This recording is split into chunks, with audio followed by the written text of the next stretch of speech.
A pesar de que estamos convencidos que Dios nos ha escogido y nos ha llamado, en ocasiones creamos barreras para alcanzar nuestros objetivos. En algún momento de nuestras vidas todos hemos sentido que no somos lo suficientemente buenos. Este sentimiento, conocido como automenosprecio, puede ser una fuerza poderosa que nos impide alcanzar nuestro verdadero potencial.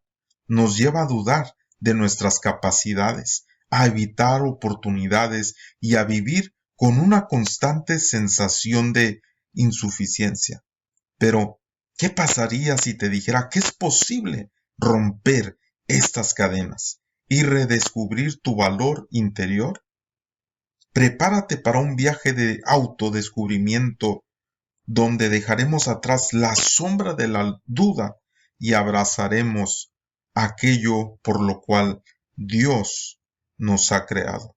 El automenosprecio no solo afecta nuestra autoestima, sino que también influye en nuestras relaciones, nuestro trabajo y nuestra felicidad en general. Por eso vamos a explorar las raíces del automenosprecio, cómo identificarlo y, lo más importante, cómo superarlo. En este día vamos a estudiar, mis amados hermanos, un poco acerca de las paredes. Hay una pared intermedia que menciona el apóstol Pablo, lo cual ya hemos en otra ocasión estudiado, donde en Efesios capítulo 2, versículo 14 dice, porque Él es nuestra paz, que de ambos pueblos hizo uno, derribando la pared intermedia de separación. Fíjese qué interesante, porque Él es nuestra paz, hablando de nuestro Señor Jesucristo. Él es nuestra paz. Una persona, Dios la hizo, la creó, la diseñó para tener paz, para tener tranquilidad. Ahora, esa paz solamente Él la da. Hay diferentes tipos de paz que el mismo Señor Jesús nos dice que hay la paz que Él da no es como la del mundo. La paz que Él nos da, hermano, no solamente nos da esa convicción, esa seguridad, esa tranquilidad, esa confianza.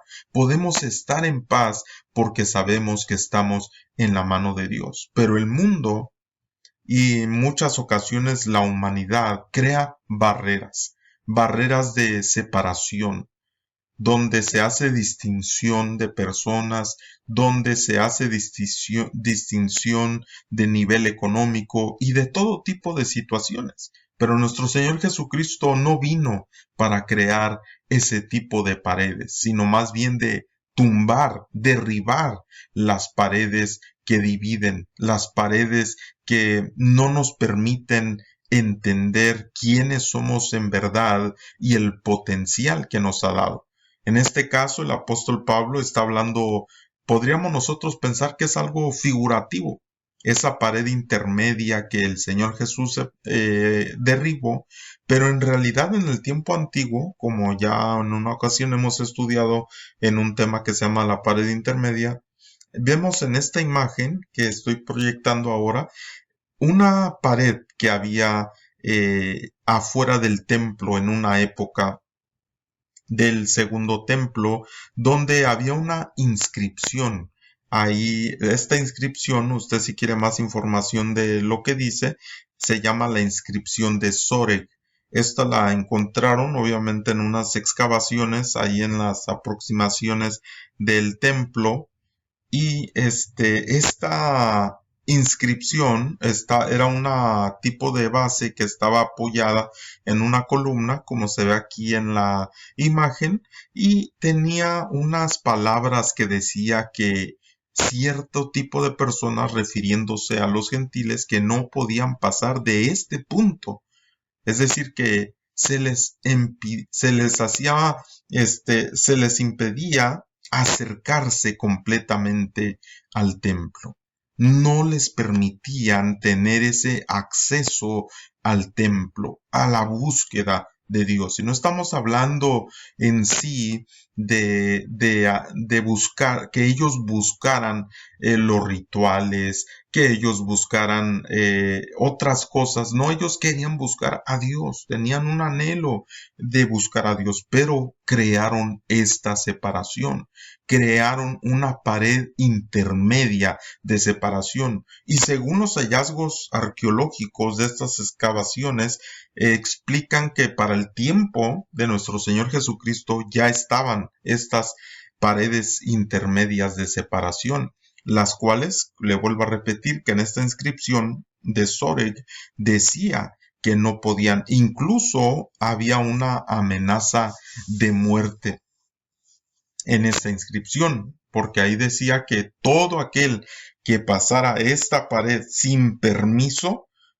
debía de tener o de ser muerto, de tal manera que incluso era una amenaza de muerte hacia esas personas. Imagínense, si ellos querían de alguna manera traer un mensaje de amor hacia la humanidad, ¿cómo iban a hacerlo si estaba esta situación ocurriendo en ese tiempo, donde incluso se les amenazaba de muerte si querían acercarse a Dios? Y esta siguiente diapositiva muestra esta inscripción donde está el relato, ¿no? De lo que decía aquí.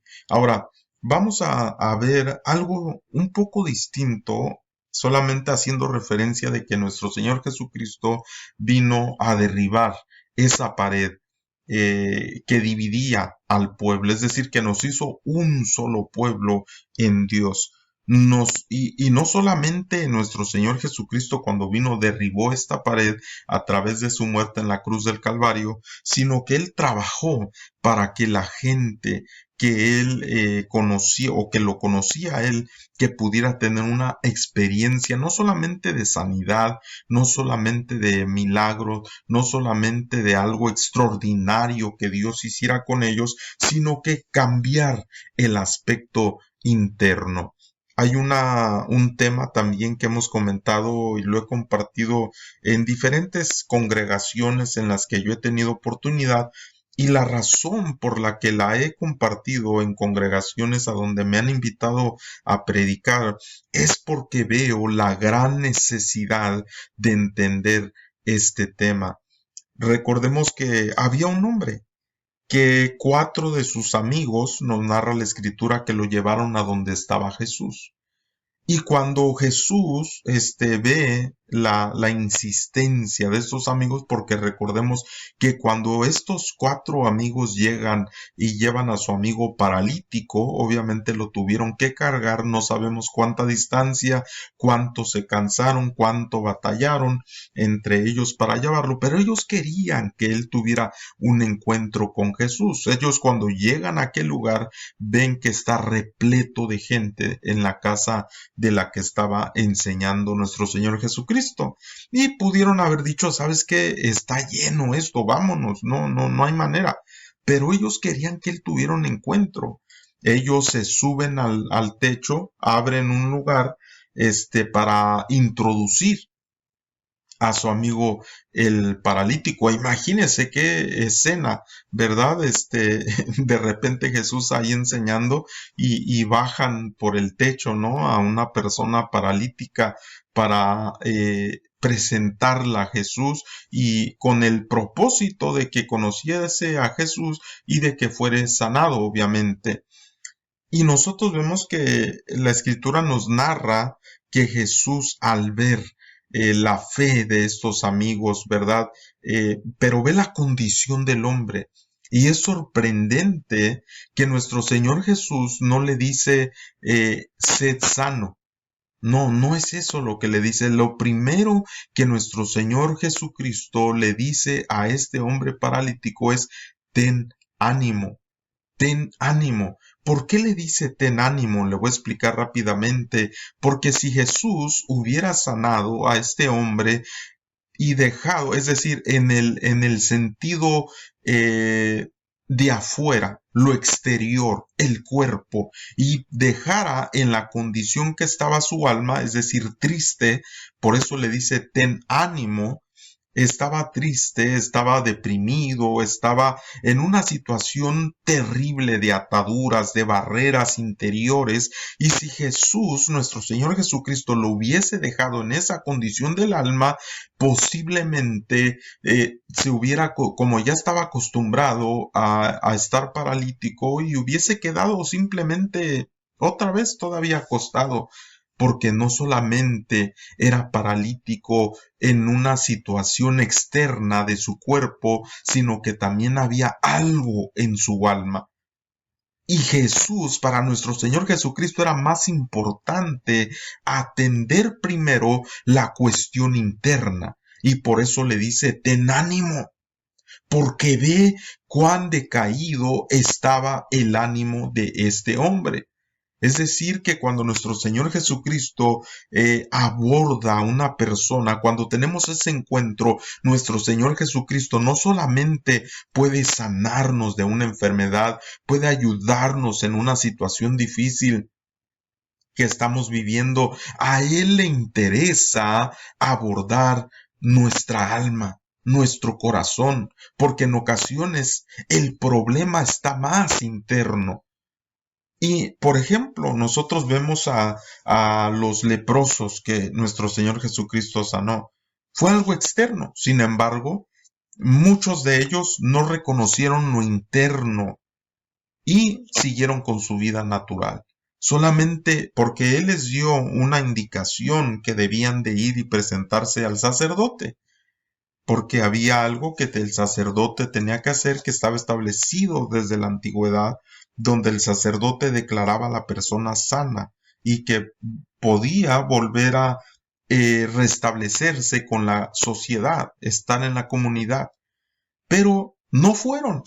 Los demás leprosos, solamente uno de ellos fue. Y el sacerdote, ¿verdad? Y nuestro Señor Jesús también en otro que se lo vuelve a encontrar, le dice, ¿y los demás dónde están?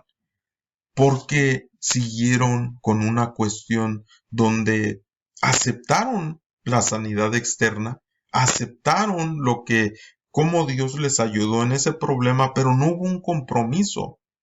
Y peor que eso, quisieron continuar en su vida de antes. Por eso es importante, hermanos, que nosotros veamos esta cuestión del automenosprecio. Nosotros en ocasiones creamos barreras por las condiciones que vivimos y no alcanzamos el potencial que Dios nos ha dado para lograr ese propósito de Dios.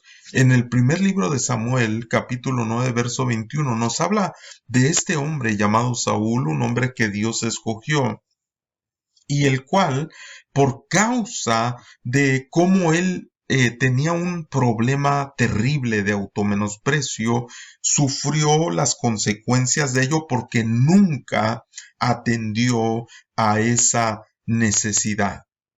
Nunca atendió esa situación en su alma y esto lo llevó a tomar malas decisiones. ¿Por qué? Porque no tenía paz. Cuando uno está en Dios y Él es nuestra paz, nosotros cuando tomamos una decisión debemos de hacerla teniendo paz en nuestro corazón, no intranquilidad, no inseguridad, sino estar en paz. Pero Saúl tenía una inseguridad. Él quería tener la aprobación de las personas y esto es una de las cosas que produce el automenosprecio. Siempre se quiere tener la aprobación de las personas. Y hay una inseguridad terrible. La escritura nos enseña que cuando Saúl tuvo este encuentro con Samuel para ser elegido el rey, es decir, como Dios lo había escogido con un propósito, y Samuel empieza a decirle que él es el escogido, que él es el bendecido, que él es el que Dios ha comisionado con una gran tarea, y Saúl le responde a Samuel y le dice, ¿no soy yo hijo de Benjamín, de la más pequeña? Oiga, desde aquí sus respuestas empiezan a ser menosprecio, no solamente de su familia, no solamente de su tribu, sino de él mismo. Y dice, no soy yo hijo de Benjamín. Es decir, en primer lugar, menciona de que como hijo no es suficiente. Encontramos que Saúl tenía un automenosprecio terrible. Ahora, tal vez podemos entender un poquito de esto cuando leemos de quién era hijo Saúl, porque aquí él no menciona a su papá, sino que dice, ¿no soy hijo yo de Benjamín? Es decir, está refiriéndose a la tribu, pero no menciona a su papá en específico. Y cuando uno lee esa porción de quién era hijo Saúl, dice la escritura que él era hijo de Kish. Ahora, Kish, en la palabra hebrea Kish, tiene dos significados muy interesantes que nosotros podemos ver. Se refiere a un arco en un sentido de un artefacto, pero también esta palabra se refiere a doblar. Ahora, cuando habla de él, de Kish, y cuando está hablando de la narración de Saúl, de su papá de él, que este hombre tenía un hijo, dice que este hombre era valeroso en español. Pero cuando vamos a la palabra hebrea, desde la lingüística hebrea, la palabra que aparece ahí no es valeroso. La palabra que aparece ahí es gibor. Es decir, que era una persona fuerte, una persona de guerra, una persona dura. Y nosotros, no, la escritura no nos narra cuál fue el trato de Kish hacia Saúl, pero podemos entenderlo, deducir por la misma manera que tenía Saúl, que tal vez fue duro su padre con él, de que tal vez le hizo sentir que no era suficiente. Y nosotros lo vemos por la reacción que Saúl empezó a tener desde que Samuel le empezaba a hablar de la bendición que le esperaba. Y volvemos a cómo le responde Saúl. Es decir que, hermano, a pesar de que haya personas que nos rodeen, que nos amen, que nos animen, que nos digan, hermano, Dios te ha dado grandes bendiciones, te ha dado grandes talentos, te ha dado grandes habilidades, te ha capacitado tremendamente para desarrollar la obra que Él te comisionó. Si uno no está convencido de eso, hermano, va a haber barreras, no importa cuánto te puedan decir los que están afuera, no importa cuánto incluso Dios en su palabra te hable y te diga quién eres tú y cómo Él te escogió y cómo Él te llamó. Si hay un problema interno que tú no permites que Dios, hermano, atienda, vamos a seguir poniendo barreras. Saúl le dijo a Samuel, ¿no soy yo hijo de Benjamín, de la más pequeña? Oiga, inmediatamente empieza a menospreciar de dónde viene y dice, de la más pequeña de las tribus de Israel. Y no solamente dice que la tribu era la más pequeña, sino que dice, y mi familia no es la más pequeña de todas las familias de la tribu de Benjamín. Es decir, que no solamente menosprecia la tribu, no solamente menosprecia a qué región él corresponde, sino además dice, mi familia es la más pequeña. Ahora, cuando nosotros vemos la palabra pequeña, en hebreo no simplemente se está refiriendo al tamaño en cuestión de ver en el sentido de las dimensiones, sino que está hablando en un sentido de menosprecio. Es decir, él está menospreciando, porque así tenía en su alma, en su corazón. ¿No soy yo hijo de Benjamín, de la más pequeña de las tribus de Israel? ¿No es la más pequeña de todas de la familia, mi familia, las más pequeñas de la tribu de Benjamín? Y le dice, ¿por qué me has dicho cosa semejante? Porque le vuelvo a repetir, Samuel ya le estaba indicando la bendición que Dios tenía para él. Pero desde aquí vemos que hay un problema. Estamos, hermano, identificando en estos versículos el problema interno que tenía Saúl. Ahora, ¿por qué es importante identificar esto? porque esto le trae después consecuencias terribles por causa de no atender esa situación. Hermano, tú puedes ver milagros extraordinarios de Dios. Puedes ver cosas grandes. Hay mucha gente que sana extraordinariamente de cáncer, de sida, de tantas cosas. Pero si la persona no atiende la cuestión del alma, hermano, es muy probable que vuelva a otra situación terrible. Por eso la escritura nos dice, echar fuera demonios, hermano, no es cosa del otro mundo.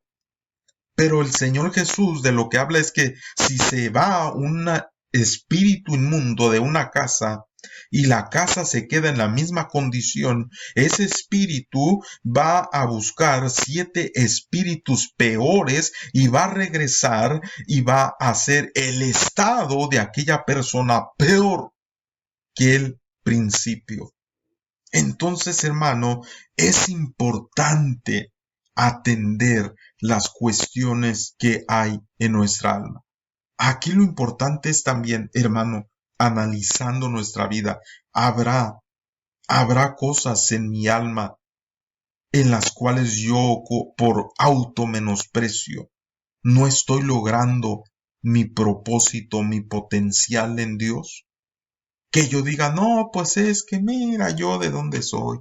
No, y pues mi familia, mira de dónde es. No, pues siempre, hermano, un menosprecio.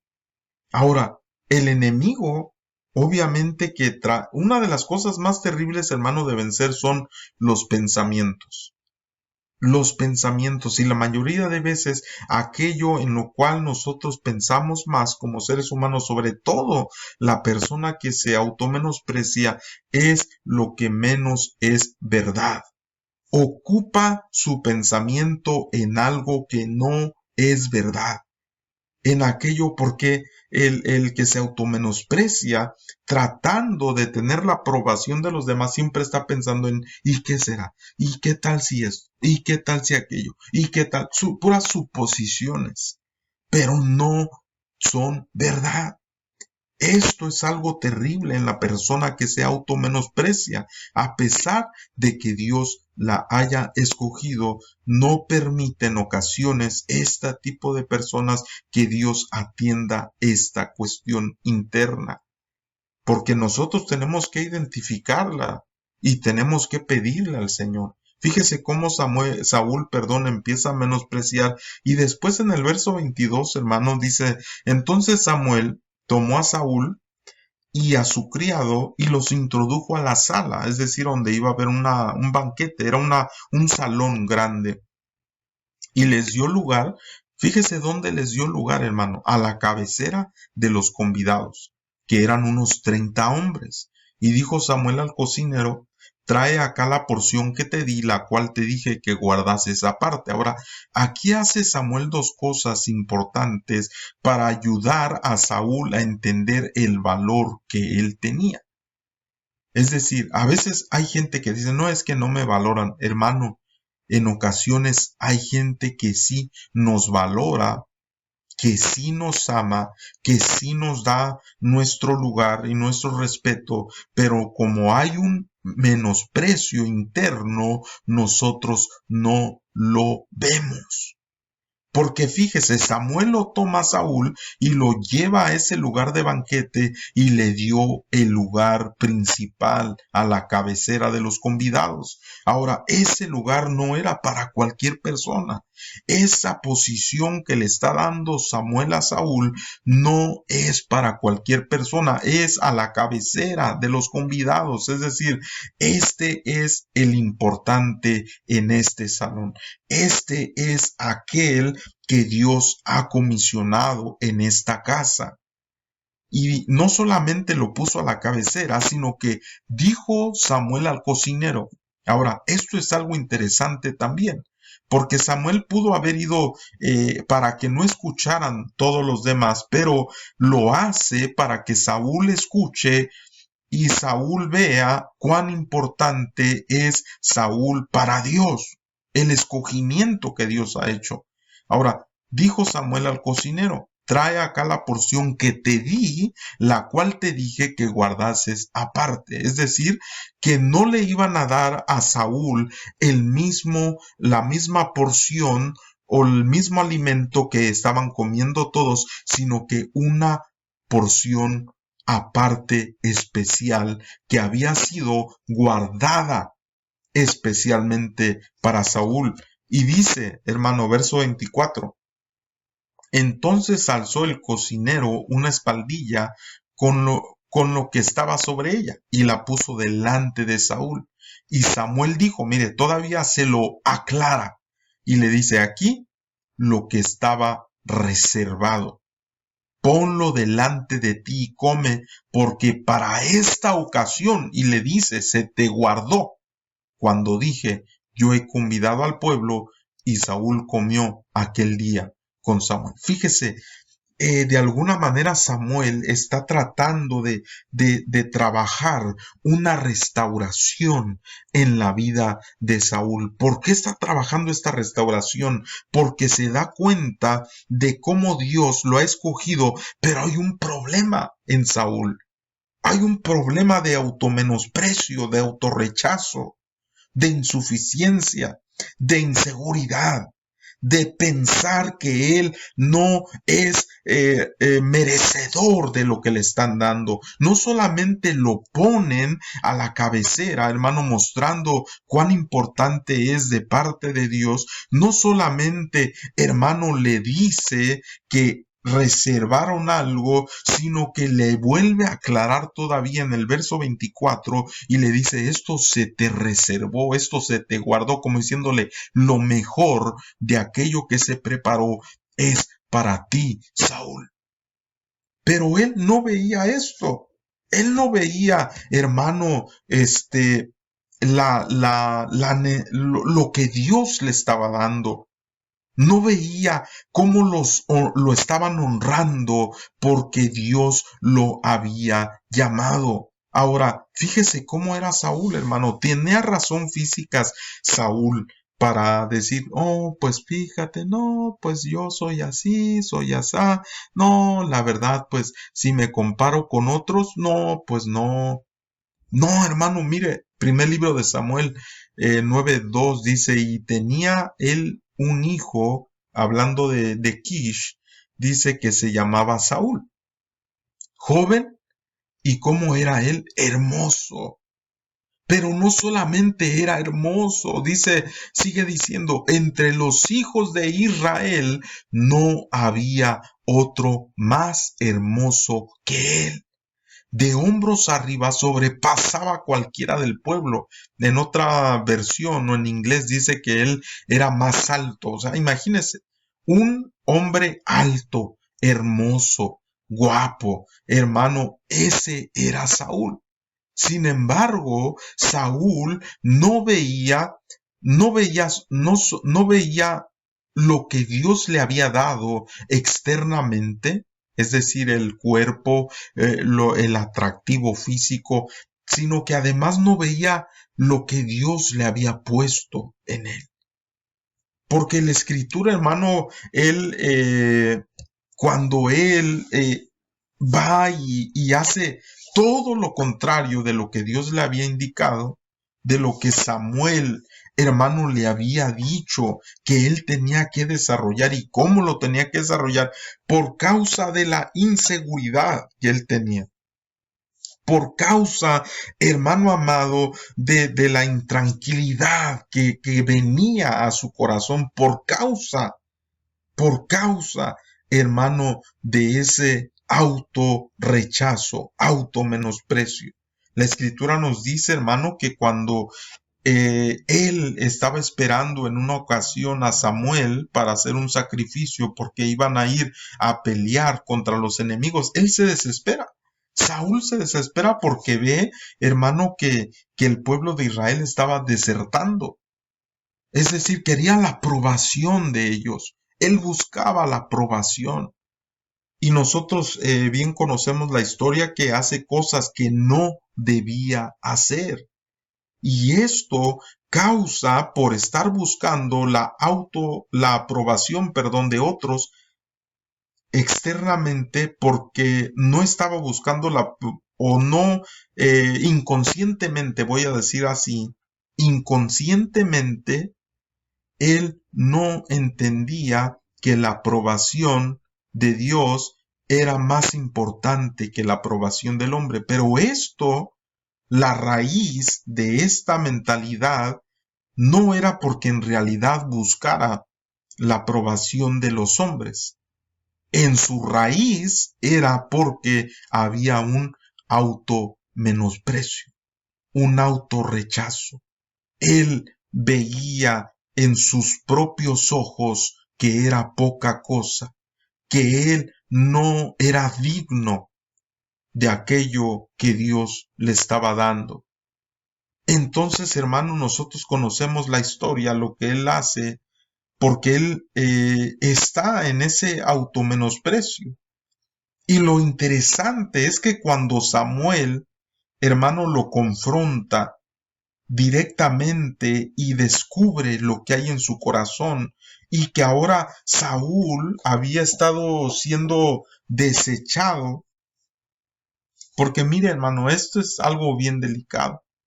Esto es muy delicado, porque cuando nosotros estamos en esa situación de automenosprecio y de autorrechazo, llega un momento donde la demás gente que nos rodea empieza a percibir esa situación en nuestro corazón y sin querer también empieza a tener un menosprecio hacia esa persona, un rechazo hacia esa persona.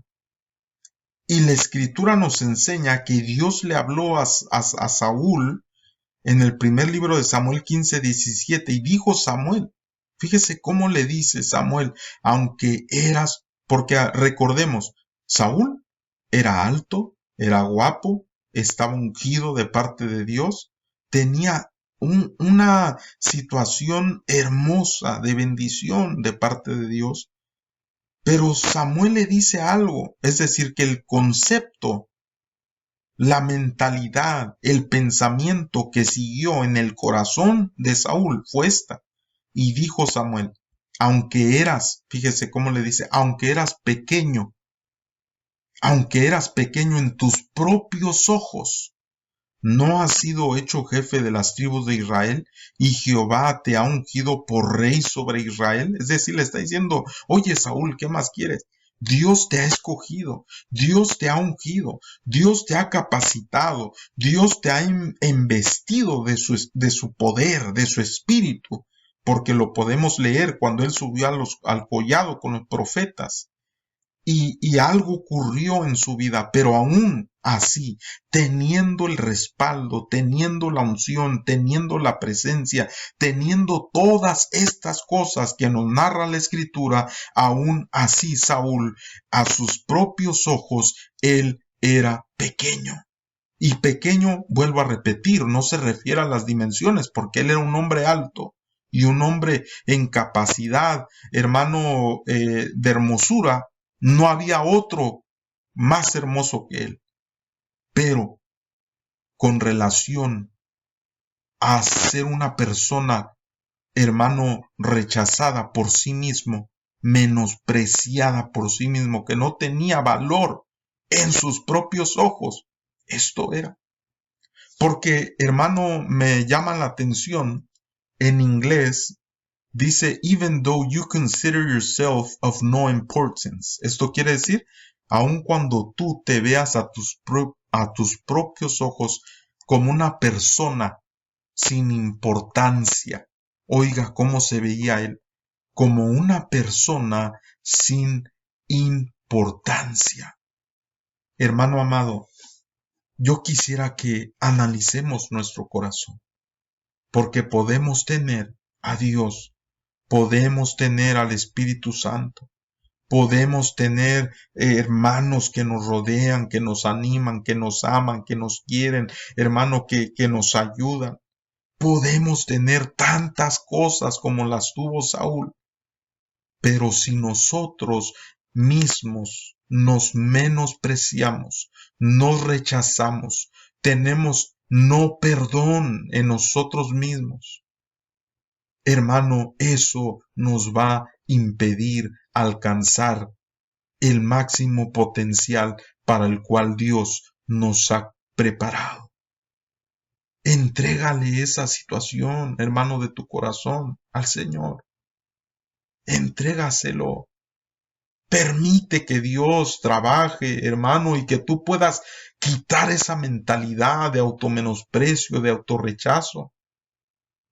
Esto, hermano, puede ser por diferentes razones, por cosas que viviste en tu niñez, en tu adolescencia, en tu juventud, por cómo te trataron algunas personas, por cosas que te dijeron. Pero también puede ser simplemente porque el enemigo eso te sembró desde tu niñez, porque te hizo ver de una forma en la cual tú percibías menosprecio y rechazo, aunque así no fuera.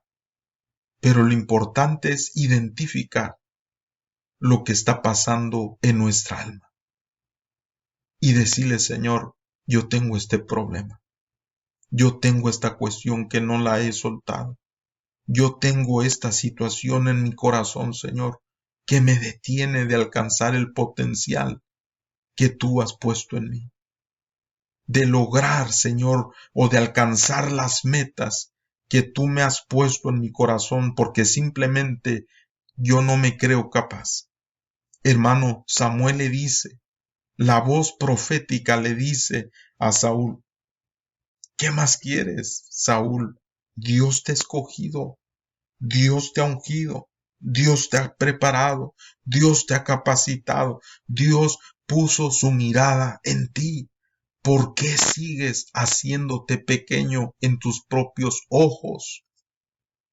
¿No será eso, hermano, lo que algunos de nosotros podemos tener en nuestra vida? Que hay áreas en las cuales nosotros mismos no alcanzamos muchas cosas en Dios y en este mundo porque nos menospreciamos, porque nos hacemos pequeños, porque nosotros mismos tenemos una mala percepción de quiénes somos y la perspectiva es la equivocada con relación a nosotros mismos, aunque estemos convencidos que Dios nos escogió. Hermano, yo te invito que le digas, Señor, aquí está esta situación de mi alma. Necesito, Señor, que tú me sanes. Necesito que me restaures. Necesito que me liberes de esta situación, no externa, no de otro ser que viene a invadir, no, sino de mi misma persona que no está aceptando todo lo que tú me has dado, lo que has hecho conmigo y lo que harás. En el nombre de Jesús, Padre, yo te pido por cada uno de los que escuchen este mensaje, Señor. Yo no sé lo que hayan vivido o incluso lo que están viviendo ahora, pero te pido, Padre, que en tu misericordia atiendas a aquellos que sienten, que se compungen en su corazón y que reconocen que hay cosas internas que hay que atender. Te pido, Padre bendito, que tú, en tu misericordia, porque sabemos que esa es tu voluntad, atiendas a estas personas, Señor. En el nombre de Jesús. Amén y amén. Si este pensamiento de la palabra es de bendición para tu vida, te invito que lo compartas también con tus seres queridos. Que Dios te bendiga. Un fuerte abrazo y hasta la próxima.